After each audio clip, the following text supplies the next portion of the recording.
Guys, let's have a talk. We have a huge problem. Look at the graph. Less than 5% of you are subscribed to my channel. It doesn't take much to make me happy. How about 1 in 5 of you subscribe right now? Found out my husband was having an affair just after he died. I've posted here before about my husband who died from cancer earlier this year and how I found out just afterwards that he'd been having an affair for about a year. This was a guy who for 29 years had told me he loved me almost daily and wanted to renew our vows on our 25th anniversary. But last year his personality changed. He became increasingly withdrawn, snappy and distant. He also showed all the signs of having an affair, like constantly texting and being very evasive about it.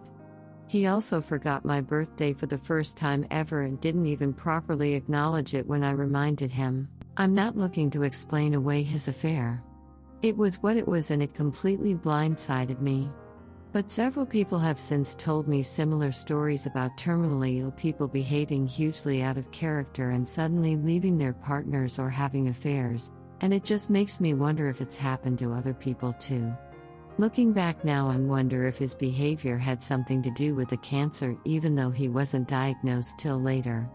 Or am I just trying to find excuses to make sense of this? Update. It's been nearly 8 months since my husband 56 died of cancer, and I found out about his affair 4 days later when I checked his phone and then his laptop. I had to delete my original post as I'd accidentally given out too much personal info, but I wanted to offer an update on how I've managed to get through it. How do you get over this much hurt when you can never get any closure or any answers from the person you loved? As a bit of backstory, we were together for 30 years and he would tell me how much he loved me almost every day. We were always a close, snuggly couple until 2019. At that time he was traveling abroad a lot for work. I'd recently lost my dad and was going through the menopause, so my libido was a bit lower than normal and I wasn't sleeping well.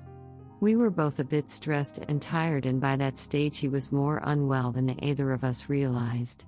I noticed he was suddenly on his phone constantly. He was distracted, distanced and snappy with me in a way he'd never been before. All the signs were there, but I just couldn't believe it was true as there was no reason for it. I challenged him about it and he told me he'd met a woman on a flight home and they'd stayed in touch, but just as friends. She lived abroad, but somewhere where he often went for work. I told him I was uncomfortable with that level of communication and expected him to tone it down. I later asked him outright if he was having an affair with her, but he denied it and I really wanted to believe him. Then he was diagnosed with cancer and died 5 months later. After he died, I found out he'd been having an affair for about a year, maybe more.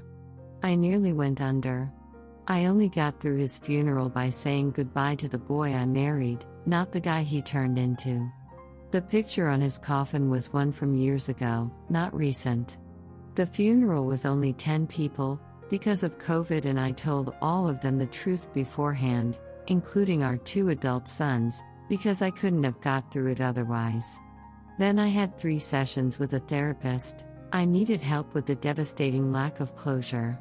I would never know why he did that to me, what it meant, or what was he planning to do. The therapist asked if I could normally trust my instincts. I said yes.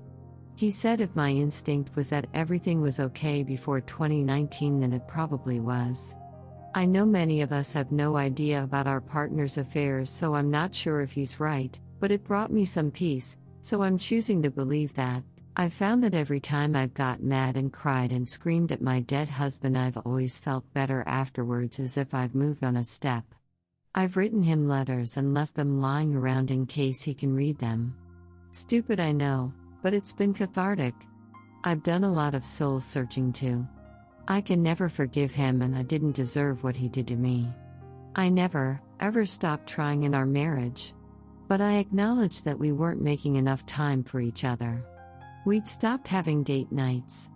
We both had busy careers and we were tired and stressed.